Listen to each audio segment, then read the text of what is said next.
right, we are live. Hello, everybody. Welcome to the Great Transition. How is Seth doing this intro each time?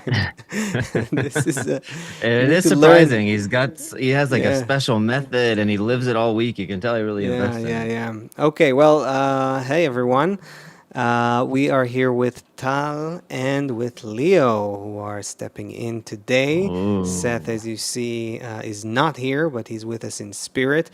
I'm looking at the chat, and I'm already seeing some friends from France and Pennsylvania, and what is this? Arlington, USA, I think.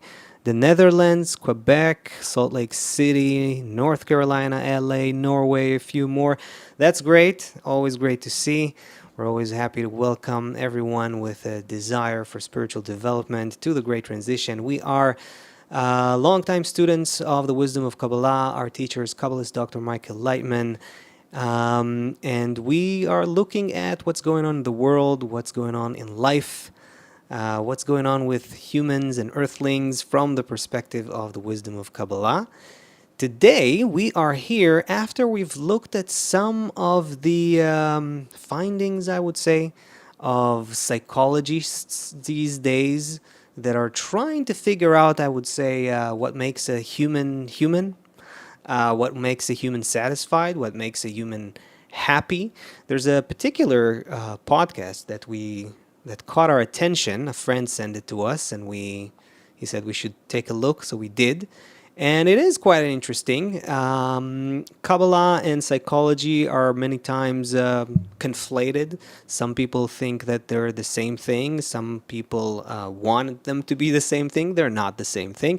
But Kabbalists do relate to psychology in a certain way. Of course, it's a field that researches human and human nature, and that has everything to do with the wisdom of Kabbalah.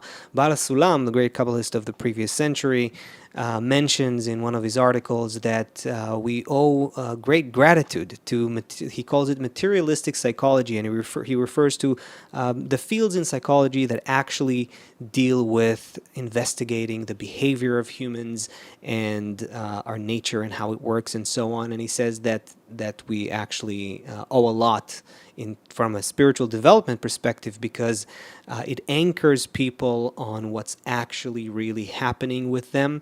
And allows them to gives them an approach to investigate how they respond and how they think and how they feel, and that is in a sense kind of a good preparatory state for spiritual development. So we're going to discuss some of the interesting findings we heard about from psychology, and we also have here with us our dear friend Tal, who is also a psychologist herself, in addition to being a long-time Kabbalah student and practitioner and instructor. So should be fun. Should be fun. So yeah, right off Are the we bat, allowed to friend. are we allowed Yeah, to hear sound bites and stuff, or are we just we gonna kind could. of talk We about it or let's we could. I didn't really prepare the uh like the time codes and stuff. If someone's interested, I guess maybe we'll put a link to the specific podcast we've heard. It's a psychologist. His name is I think Arthur Brooks, if I'm not mistaken. But I mean, it's not. It's very exclusive what he's saying. I've heard similar things from other psychologists, especially in the field of the study of happiness, the science of happiness, positive psychology. And yeah, I think we'll just kind of bring up the ideas and talk about how they relate to or not to spiritual development. Yeah. And in the meantime, I'm seeing more friends are joining us. So that's great to see too. All right, friends. So anyone right off the bat wants to just say their general impression from from what they've heard and preparing for this conversation? but before you talk about the general impression, before I want to hear what you guys have to say about that. But just as kind of like it's just feels strange, and this is just something that a person maybe even gets from Kabbalah in general, where it's like it's a method to discover, you know, who am I? Who are you? Why don't we already just know that ahead of time? It just seems so weird that we have to kind of like be told how to enjoy. We have to be told what is good for us. It feels Mm-hmm. really backwards. It feels kind of like it feels kind of like, are we getting this information in the right way? Like, shouldn't, why do we have to like find, a horse is born and then it just does its thing. That's cool. And I understand that it has like a way different life than I do, but still to tell me how I need to find happiness and what do I need to do in order to be happy, it just feels weird that that's something that needs to be kind of like laid out to me clearly, Mm-hmm. something that I didn't know naturally. That's Yeah, just kind of like, well, that was one of the first impressions that I had that I you think don't So see is your impression tigers is and other why can't we be animals. Yeah. horses? Is that a your little bit, No, a little he's bit, like, why don't you see tigers and monkeys or whatever sitting and researching what does it mean to be a monkey? You know, maybe they something. research, you don't know. Maybe they do. Maybe. What was your impression? But for me, I told you before, it's a good thing I was chilling before the show because I initially I came in very upset.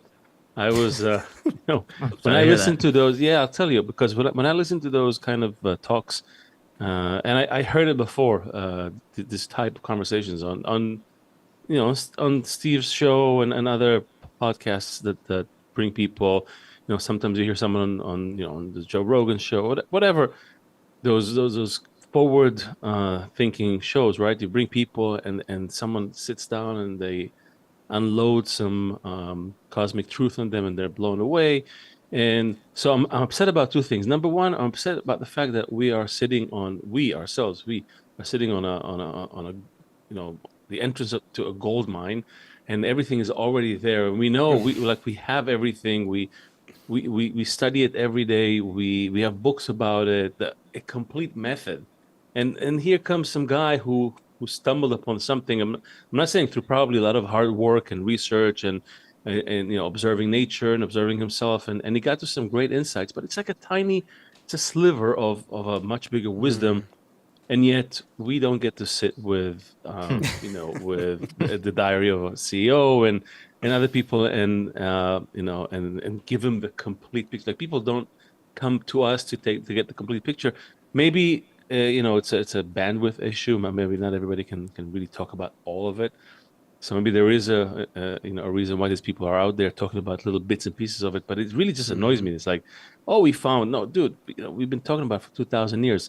So that's one thing. The other thing that annoys me is that as soon as this guy tells him about these great things that he found about how remote, what motivates us as humans, and that we need suffering to really enjoy life, and we need this, we need that, the guy takes it to his gym work, and losing weight, and and I get it, he's a very sly salesman, and he needs to get people on the podcast. It's probably why he has, millions of viewers, and we have five. But the point is that immediately he takes it down to, he brings it down to the lowest level possible, somewhere between food and sex and maybe family, and it's like, and but to the guys, to the psychologists, credit, toward the end he's trying to pull him back to the deeper questions, right, the meaning and all that.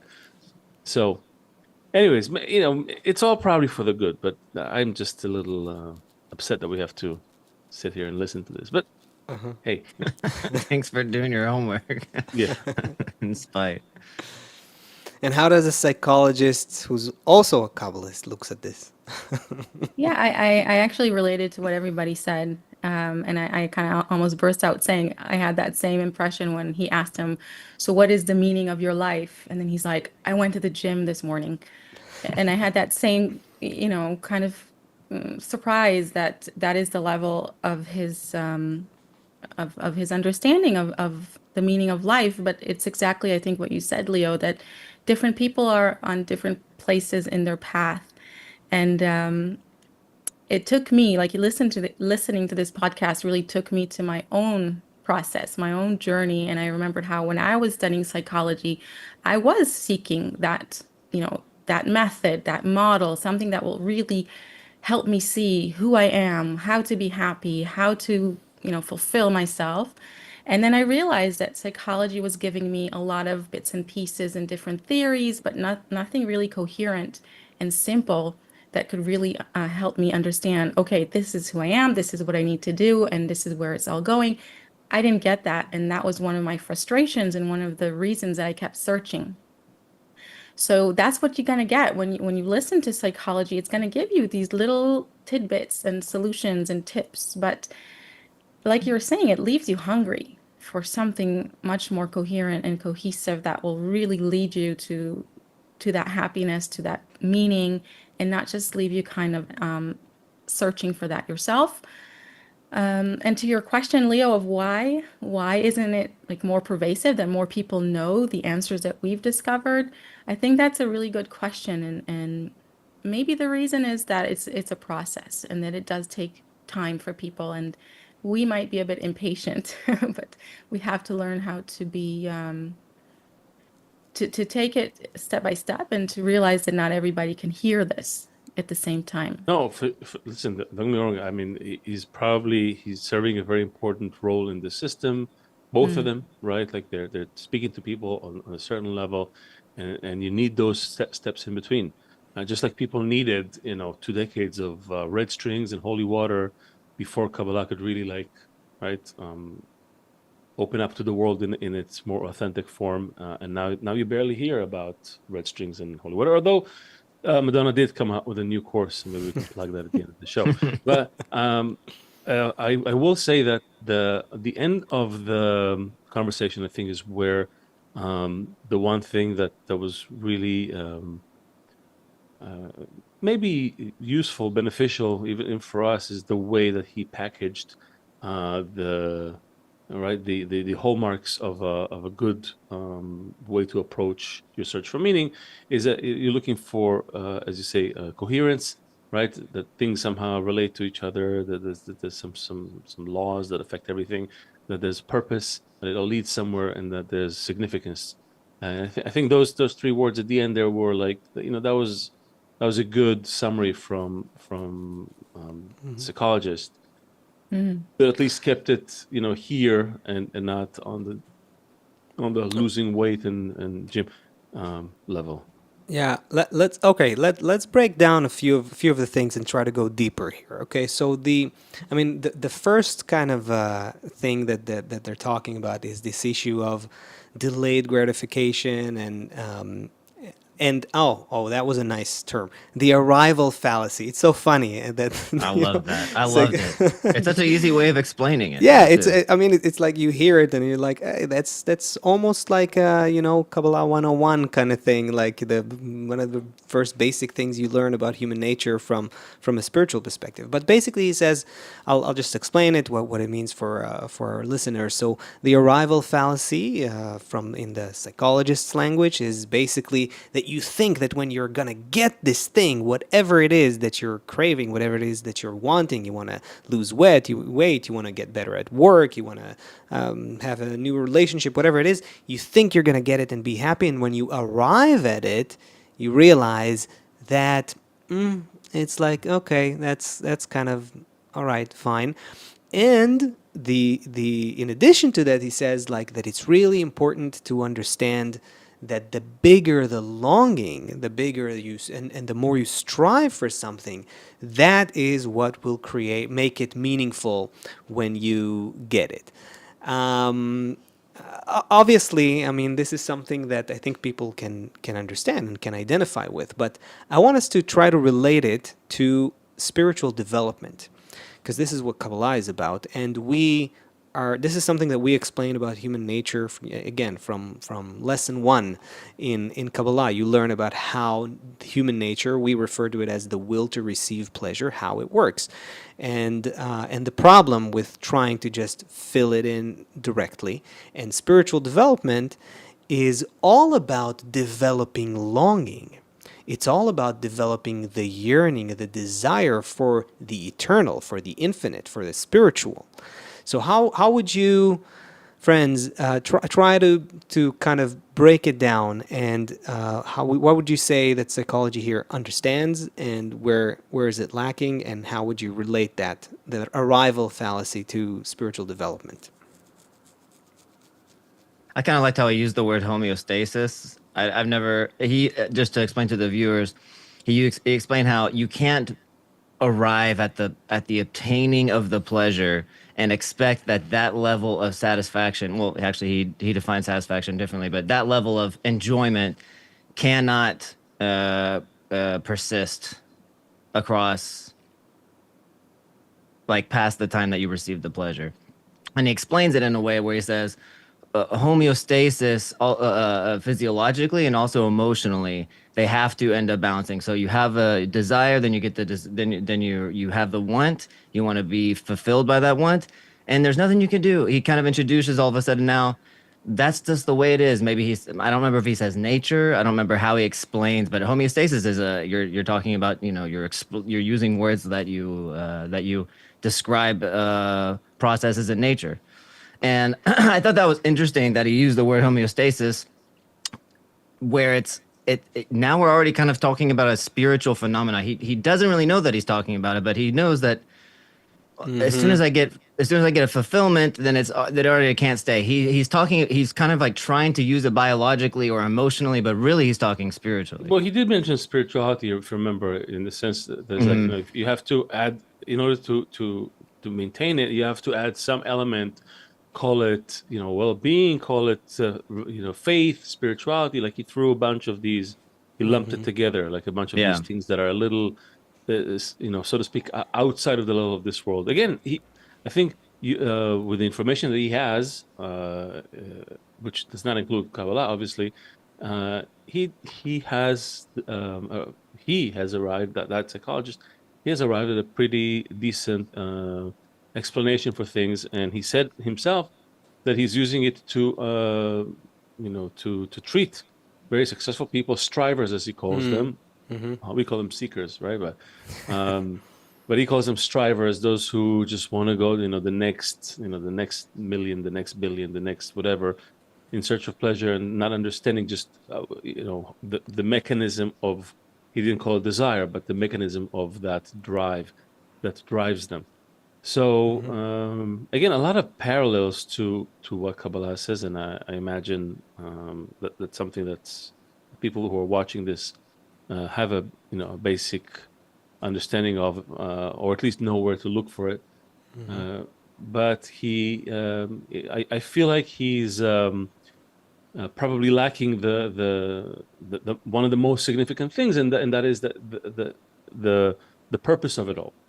He talks about purpose like as it's something that you need to possess, you need to have. He doesn't speak about a general purpose of the whole system that of we're all nature, part of, yeah. that we are part of, right? So he lacks that, and I don't know if he lacks, maybe he has it inside and he doesn't want to say it, so not to come off as religious or anything, but I'll just say just one last word on this, that I caught a piece of conversation between Sam Altman and Tucker Carlson. Did you see that? You guys Didn't watch do a it. show No. about that? I think I noticed that it happened, but was it Yeah, interesting? it happened for some reason, and Tucker Carlson kept like asking him about God and creation and this and that, and Sam Altman is like, and he's like, and are you Jewish? And I'm like, yeah, but not, like, he was trying to put him in a square, but he's like, I'm not those things, but I do feel that there is something, there's a force, there's a system. Like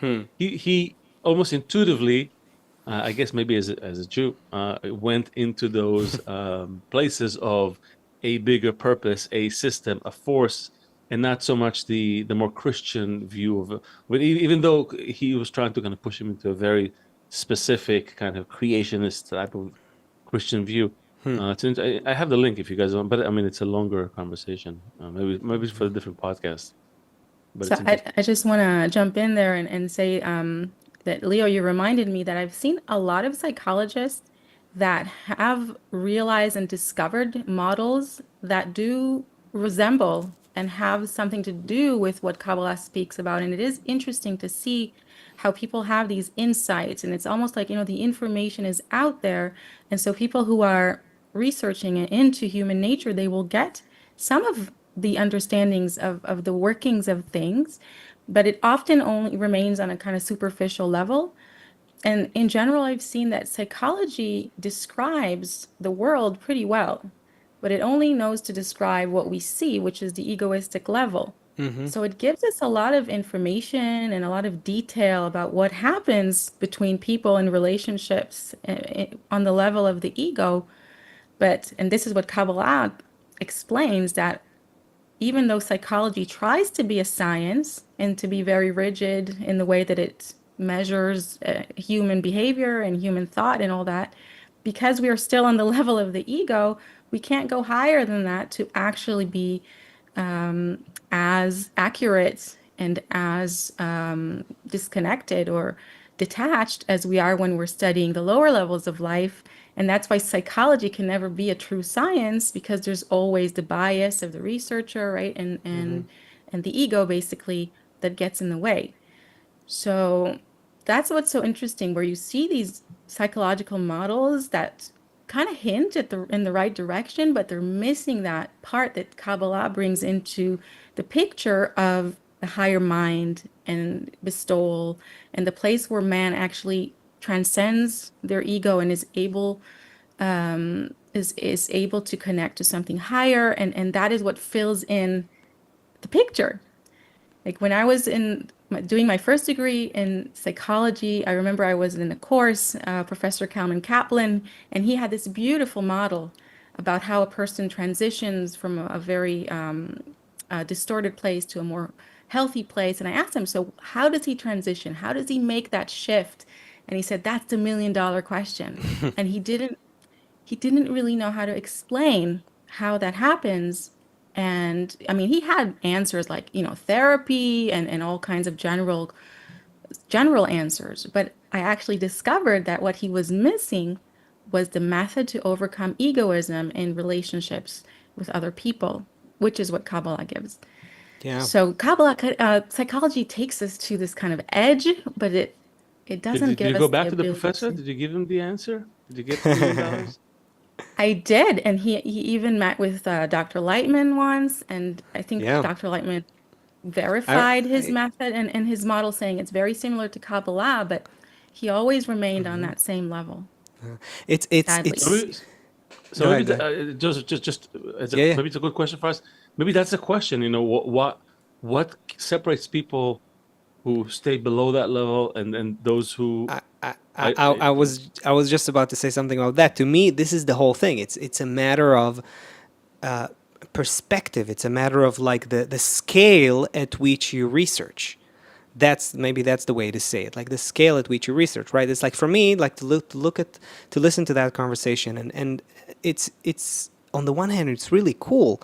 There's like they're finding a lot of things that that we are familiar with them from Kabbalah and from spiritual development, but it's all like ends at a very small circle that defines the human as a body that lives and dies and lives for 80 years or whatever, and what happens to you here. And Kabbalah is like, no, what happens to you here is just a fragment of what you really are, which is beyond time, beyond space, beyond this life cycle, and that's just too big for most people, I guess. It's just too big, too far. It's like take this issue of what we just talked about, like the arrival fallacy, right? Like the insight that he was talking about, the psychologists are talking about, is that invest more in like delayed gratification, like build the desire for what you want, build the longing, find the satisfaction in the striving, in the work, in the process. Don't aim for like that quick instant gratification,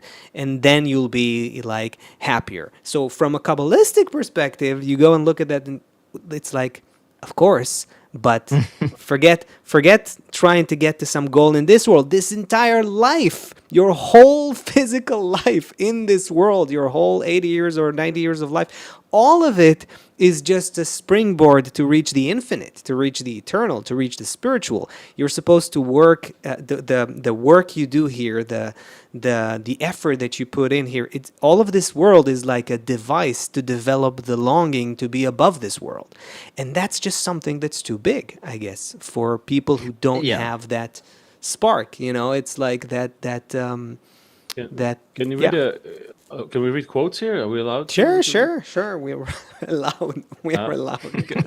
No, because look, it's funny because we're covering the introduction to the study of the 10th Surah by Baal Salam, and really it's something that was written decades and decades and decades ago. I always say 100 years ago because I may be overshooting it, but it was written a long time ago. And in the second item, he writes that really the main question, right? If we set our hearts to answer but one very famous question, I'm certain that all these questions, he listed a bunch of other questions before, and doubts will vanish from the horizon, and you will look unto their place and find them gone. Meaning this indignant question that the whole world asks, namely, what is the meaning of my life? This is right. So he sets it up right there at the very beginning, what they arrived at the end of the conversation. In other words, these numbered years of our life that cost us so heavily, and the numerous pains and torments, and the diets, may I add, that we suffer from, to complete them to the fullest, who is it who enjoys them? Or even more precisely, whom do I delight? So he sets it up right at the beginning. And then the second half, which relates to this also conversation that we're having now, he says, it is indeed true that historians have grown weary contemplating it. And particularly in our generation, no one even wishes to consider it. Yet the question stands as bitterly and as vehemently as ever. Sometimes it meets us uninvited, peeks at our minds, and degrades us to the ground before we find the famous ploy of flowing mindlessly in the currents of life as always. So the one good, maybe the silver lining of this whole thing is that people are finally starting to deal with this question. So I think that's proof to me that humanity is moving, but it's just painfully slow. I mean, the pace is just. I see them getting at that question though, exactly from these kinds of things, like where he says, what was this quote from the Dalai Lama? Want what you have, and not what you want. Oh, Something like that. And so then you're like going into a little bit of a different direction. Like, it's not about how much I have, or like, what was another thing? Having more is not the right strategy, and delayed gratification. It's all kind of pointing eventually, if you kind of extrapolate out a little bit, you're getting at this question of who is enjoying. I think before you can say, what is the purpose of my life and all this stuff, once you start, really the ego becomes very sophisticated, and you're like, how do I get, I love Asaf always has these great examples of, like, I don't know, for some reason I'm thinking for him, whenever he's enjoying, he has some Ben and Jerry's, and he's like figuring out the best way to enjoy like every single bite. The ego gets very sophisticated. It loves making and squeezing out all of the pleasures that it possibly can from each moment.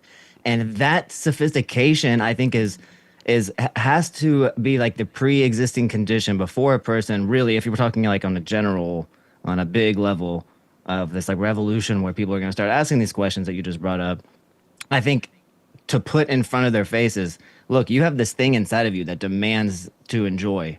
And if you want to really enjoy, then that becomes like the keyhole that just like opens up everything else for a completely different way of like, then you'll look up and you're like, wait a second, where am I? Before then, you can't really look up.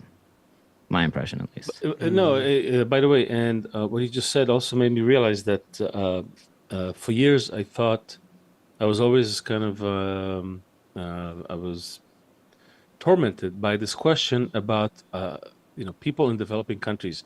Like, okay, we can talk about these things because we have all the basic necessities of life, and we already had some our own personal excursions into money and honor and power and knowledge and all these other things. And so you could say that we can arrive faster at this question, but it's really not so much about the quantity. It is the quality, as you say, of that scrutiny, and that quality can be applied even on the lowest level.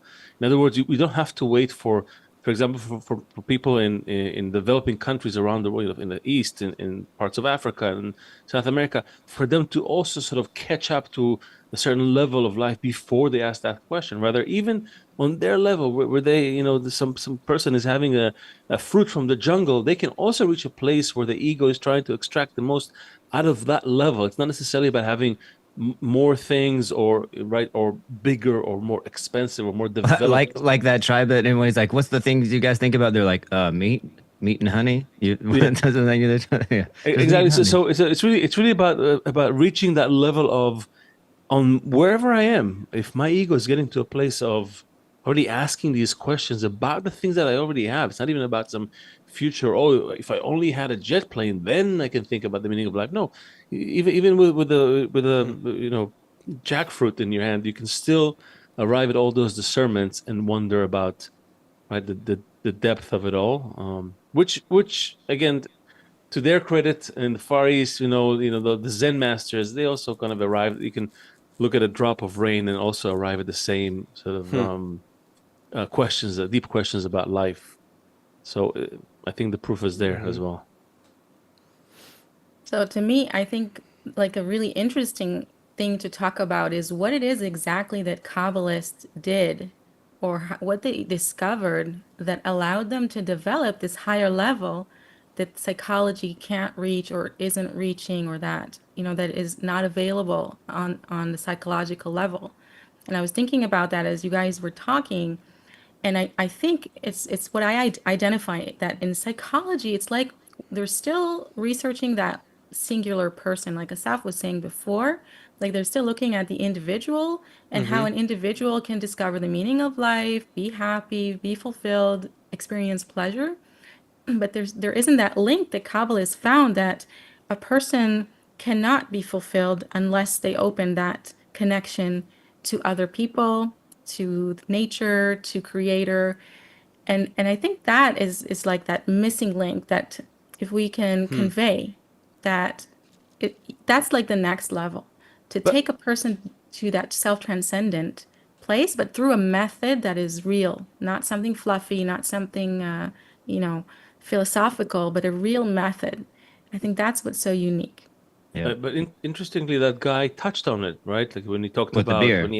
when he asked Steve what these questions about why are you alive and what are you willing to die for, and he Mm, sort of helped him also kind of synthesize his answers a bit to make it maybe help him see that really what I'm right. deriving pleasure from Service. that's more right long lasting is the being part of a bigger thing and this service to others. So Mm, in the end he was touching on it. So again, I don't know if the conversation was limited by the host or by the guest or both, but maybe I think they are getting there a little bit. mm. Again, tiny baby steps in that Yeah. direction. Yeah, but even service, it's still service from the perspective of an individual. Yeah. And yeah, it's not service from the perspective of a unified mind and heart in a group of people that actually transform in such a deep way. So yeah, it's still a baby step. But when he said that the important questions are why am I alive and what am I willing to die for? I Mm. actually Today, thought that Today, yeah. today, he said today. today, That yeah, was I that was actually thought that was a really funny question. Like, what am I willing to die for? I think like the truth is we're not willing to die, And if a person is thinking about death, that's a really advanced place to be to even consider your own death. And if you are really considering it in truth, I think that's where you'll start asking the real questions of if I die and I have no idea of what happens after death, then what is the meaning of my life? Then what is the purpose of living? And I think that is the real question. Not what am I willing to die for, but what is beyond death? What is beyond life and death? And it, that I it, think is a truly deep question. it's like I find it's like it's again the scale of like the scale at which you research. That's that what annoys. If Leo is annoyed by the amount of audience that psychology has versus Kabbalah, like that's what annoys me. That it's like you're doing all this serious research about satisfaction, about happiness, about they also talked about intermediate goals versus end goals, right? And a lot of things that are very important, very useful, very significant, but it all ends with even what am I living for and what am I dying for? It all ends with what happens to me now, today, tomorrow, in this life. And as long as this question doesn't come from a deeper place, from the soul, a place that we were not familiar with, but it's beyond our bodies. It's a deeper place that operates us. And as long as we don't identify that and understand that what we're looking for, the pleasure, the satisfaction, the happiness that we as human beings strive for and search and seek, is beyond the level of perception we are on right now. Until a person has that, and that I think it's like the Kabbalists call it, it's an awakening from above. It's either you have that, either you have that inclination to go beyond your current time and space existence, beyond your body, beyond, or you're going to even when you think about the deepest questions, what am I living for, what am I willing to die for, you'll still interpret it within the framework of this world only and your physical and bodily life only. I And think if you that's want to take, if you want to, yeah. and if you want to take it a step further, even then again you go to the introduction to study of Tensfiot, and there Baal Salam says it, says what the sages have been saying, right? He says the wicked in their lives are called dead. So Kabbalists even call this whole life death, form of Explain death. that, because that's explain. What did you just say? Explain it to someone who doesn't understand. So I will say, so basically what the sages of Kabbalah are saying is that as long as a person works to fulfill his will to receive, only to chase pleasures and avoid pain, as is the program of the will to receive, he is already in the realm of death.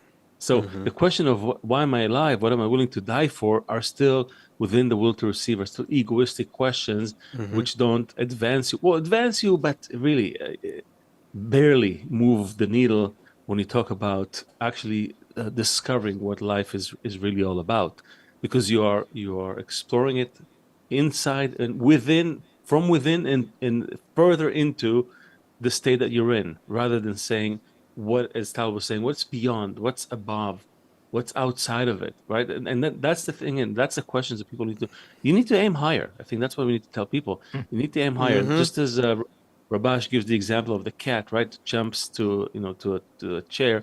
He has to jump higher than the chair in order to land on the chair. Yeah. You don't just jump at the chair. And the same as I had a teacher who said, if you wanna reach the moon, you got to shoot for the stars. So it's just different ways of saying the same thing. You have to aim higher in order to reach somewhere that's really above where you really are. Otherwise, you're still living for your will to receive, which is a total state of separation from the force of bestowal, what we call the creator, the force of love, and the governing principle behind everything. If you're not moving toward that, you are already dead. It's a difference. Like the approach is like an accumulation of disappointment versus some kind of goal that you see shining in front of you. It's like it's a different way that you. But he did kind of touch. I don't know if we even wanted to mention it, but it's always exciting when you see, and this is not new to anybody by any means, but when you see how he says he gives you the formula: pleasure plus people equals enjoyment, or something. Like, it's clear, obviously if you want to enjoy, it's funny how they have to like segment all these different words: satisfaction, enjoyment, pleasure. Like, they have to mean something different, and they do have their own kind of like different hues and flavors to each of the words. But it's funny how like it forces you to just be stuck on such a low level. But he says, if you want to enjoy, then just add people. So yeah, we are getting a bunch of clues. Like, what do people have to do with Tal and everyone like mentioned this? What was it? Not giving or participation. I can't remember. Service, right? Yeah. So it's like, there is a component all of a sudden that's clear. Like, somehow this component of adding people into the picture makes me enjoy more, or delayed satisfaction makes me somehow enjoy more. It's like we have all these little clues coming kind of from around, and no big picture, no big picture. Yeah, that's it. Let's talk about one more thing, and we don't have a lot more time left, but I wanted to try to squeeze in another kind of subtopic that came from that conversation. So they were talking about habit formation and consistency. So in anything that you're like you have a long-term goal, in life, right? And they were talking about things like, you wanna be fit, right? So you shouldn't tell yourself, okay, whenever I can, I'm gonna go to the gym. No, you set times and you do that. You put it into your schedule and you do that regularly.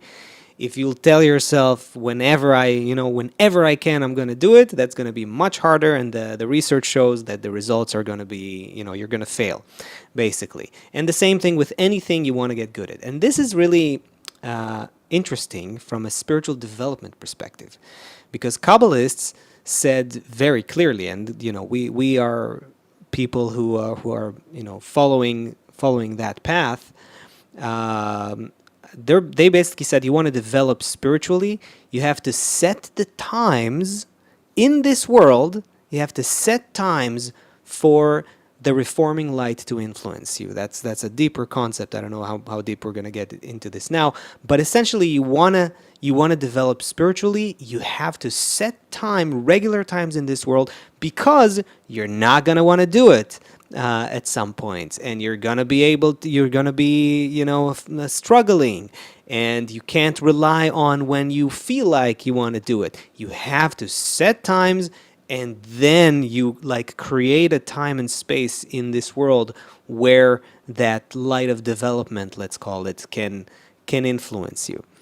And then I thought, why that kind of brought to me like a very interesting insight slash question. I wanted to hear if you guys have any thought about this.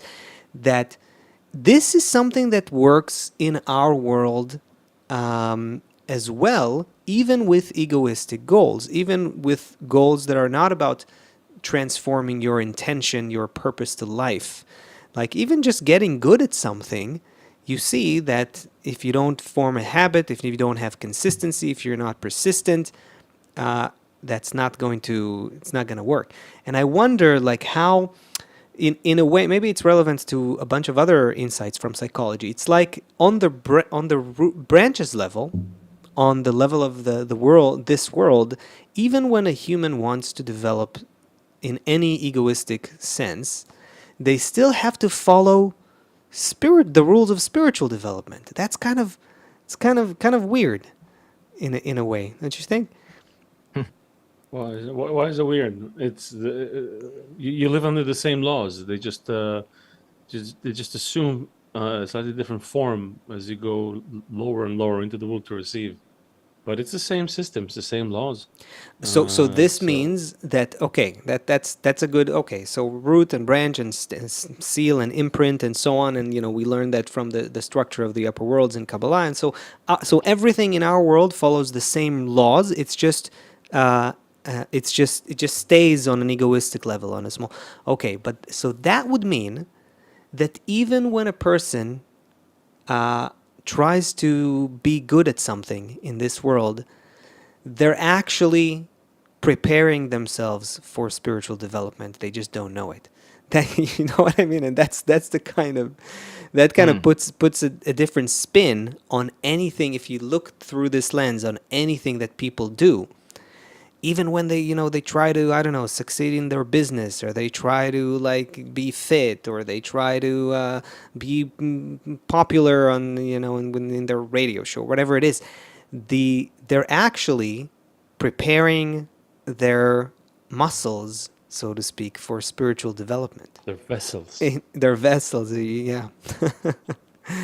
That's kind of an Yeah, I interesting, suppose yeah. there's a plan, right? There's a plan, and Mm-hmm. nothing that we desire is coincidental. But Yeah. a desire comes up in them that is leading them to another level of development, and then they'll reach that level. They'll have that, right? They're like, oh, okay, that's it, and the hedonic treadmill will lead them to the next thing. But it is interesting the way that habits form in the brain. It's all very biological, and how you have to have repetition to create new pathways in the brain. And Mm-hmm. it's Mm-hmm. it's kind of like, when you look at neurons in the brain, it's like a system network, right? And it's true also that we need an environment in order to create new habits. Like even if you want to lose weight or get fit, you need an environment to keep you accountable. So a lot of these same rules from spirituality apply. The thing is that I think we're like there's something happening in the world that is shifting now, and it's kind of like disrupting a lot of these goals that people are trying to reach because we have to evolve. So, for example, relationship goals, or even happiness, or even sometimes maybe business success, even like is changing. The world is changing, and I think it's pushing us to add that extra level where Nice. when you have an environment that wants to reach a certain goal, it's going to have to know how to attract the positive forces of nature in order to reach those goals as well. So it's probably a process and not something that's immediately evident, but as somebody who's looking from the outside, I think that a lot of things aren't working out to push people to feel that they need that extra something to make their goals work.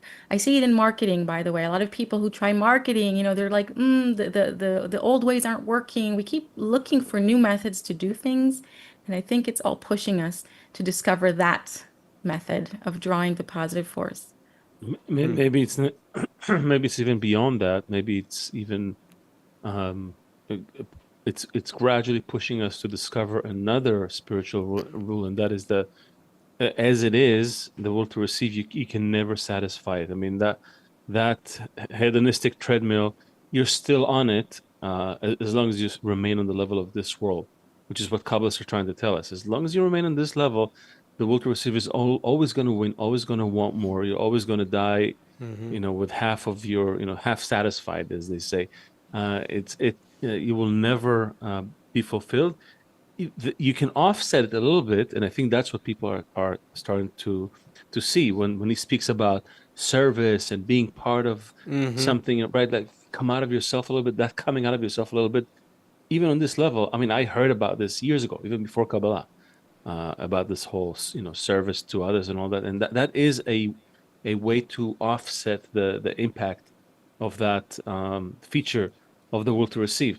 But eventually, you'll have to rise above that as well, and that is where we're going to ask. Okay, who's actually receiving all the fruits of all this labor, and to what end?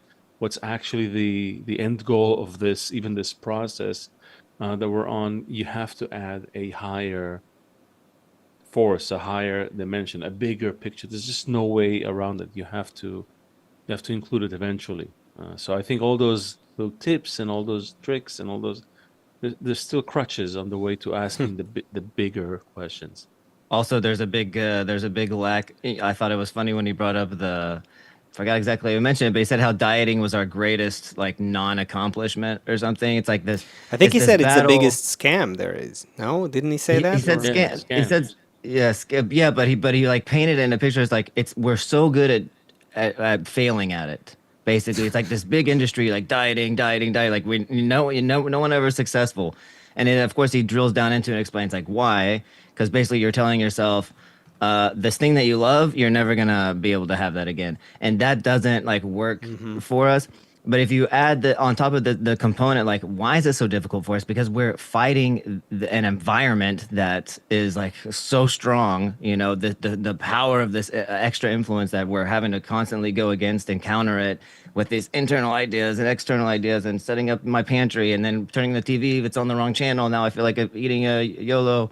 It's like that it kind of shows you like a little bit. It gives you a little taste of how, if you want to succeed at something, whether it's personal, you can even now make it the entire human race. It kind of depends on how good the environment is at providing you the right powers to succeed at that.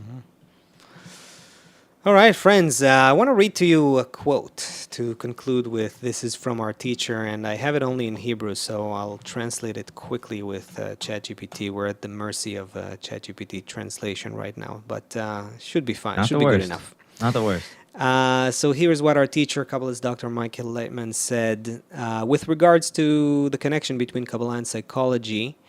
This is from 2014. So yeah, 11 years ago. So it says this: the wisdom of Kabbalah and materialistic psychology are closely connected. But the point is that psychology deals with studying the psychology of the animal level of the human. Every animal, a horse, a monkey, an elephant, has its own behavioral psychology and so on.